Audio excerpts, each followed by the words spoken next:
Aloha and welcome. My name is Centrick or Lindsay, and today I will be teaching a craft called quilling. For this one, I used a piece of paper to make a card, and then I did the quilling part by putting little curled up spirals into a larger shape. Basically what quilling is decorative designs made with paper, usually rolled or cut little pieces of paper. They get pretty intricate. This one is pretty simple for all ages. All right, on to our ingredients, as it were, materials. You need a cookie cutter, whatever style or shape you choose, scissors, glue, a ruler, a pencil, a larger piece of paper which you can fold in half for your card if you want to make it a card. Otherwise you just can do this on a flat piece of paper as well. You're going to need a variety of papers, so the more colorful your design will be. I have bits from magazines. Please ask your parents before cutting up their magazines. Wrapping paper, gift wrap, and I have some more traditional scrapbooking paper.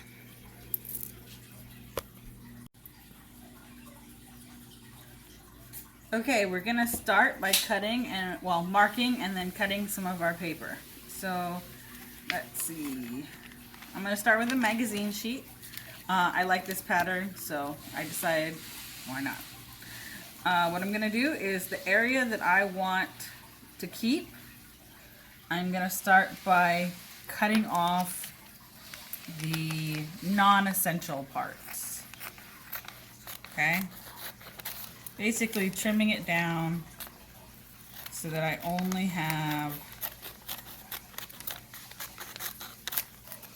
the color part that I want.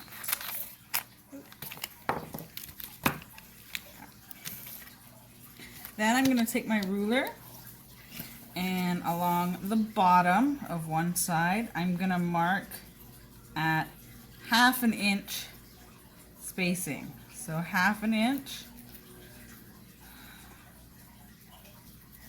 all the way down. Okay. Then I'm going to make a line all the way down my paper, so that I end up with stripes that are 1/2 inch apart. And then I'll take my scissors again, so let go, and I will cut these into 1/2 inch strips.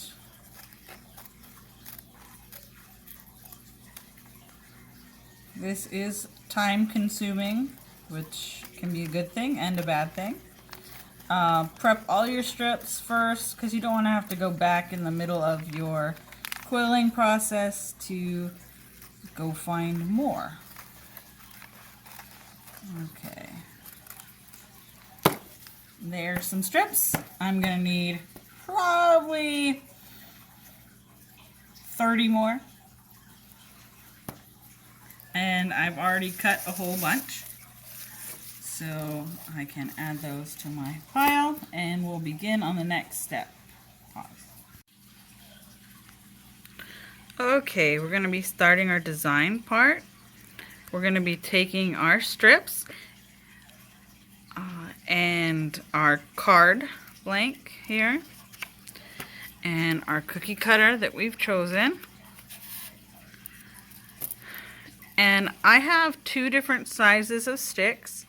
You could use a bamboo skewer, a chopstick, a pencil, anything that's going to help you curl the paper.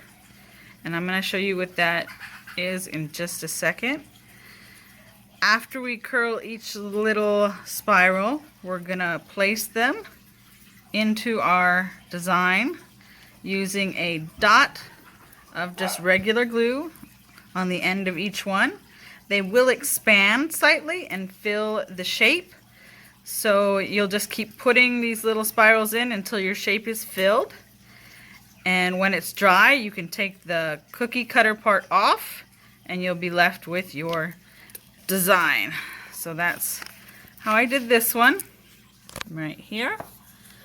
And the heart shape fits right over.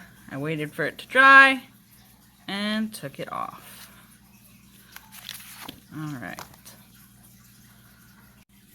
All right, I'm going to show you how to wrap the papers. If you've cut long strips, you can take your longer strips and cut them in half, and then you'll have two. The longer the strip you use, the more dense or compressed your spiral will be, and also the longer it will take to roll. So you're going to take it and kind of just hook it on the whatever you're using, pencil, dowel, chopstick, toothpick, whatever. And you're going to roll it all the way down. I'm doing this fast. The tighter you roll, the more your layers you'll have in your spiral. And then you're just going to slide this off while holding it together, and then pick a part of your design that you're going to put it in. So for this one, I'm going to put my glue on. Okay, on the end. And then I'm going to place it in the wing. And it's probably not gonna, see how it didn't keep its shape all the way? That's okay, because we can always fill that in later with other little spirals in a different color blue, or maybe even this sparkly ooh la la blue. Pause. Okay, so I have a variety of patterns. You're going to want the colored side on the outside. If you're using regular construction paper, you won't have this problem, because on the back of regular construction paper, what color is it? The same color as the top. However, we are using scrapbook paper for part of this and wrapping paper, so it's not two-sided. Again, with this, make sure your color side is out. You can either fold over the top, or you can roll it towards you and fold this way. And then you're just going to wrap it around. It doesn't have to be super tight, because we're not sticking it together to stay in this shape. If you want super tight, then you're gonna need to wrap and hold really well. You might even need to add a dot of glue and glue this little guy together if you want him to stay in shape, more like a bead, which is our next topic after this one.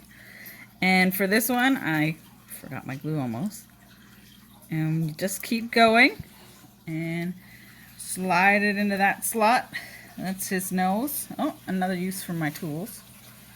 Make sure he has contact with the paper. And I'm just going to keep filling him in until he's all filled up. And once it's dry, you can remove the cookie cutter and then decorate the card and trim it to whatever length you want. For this one, I did wait. Probably took a good 2 hours for it to dry. It's still a little damp on the inside, you can tell. It's because I used a lot of glue. Try not to use too much glue. Otherwise it will take a very long time to dry. But thankfully Mother's Day is quite a long time off still. May 11th for those of you. Yeah, I think something like that, right? Okay. So it'll have time to dry. All right, thank you, and I look forward to seeing you all in person. Aloha.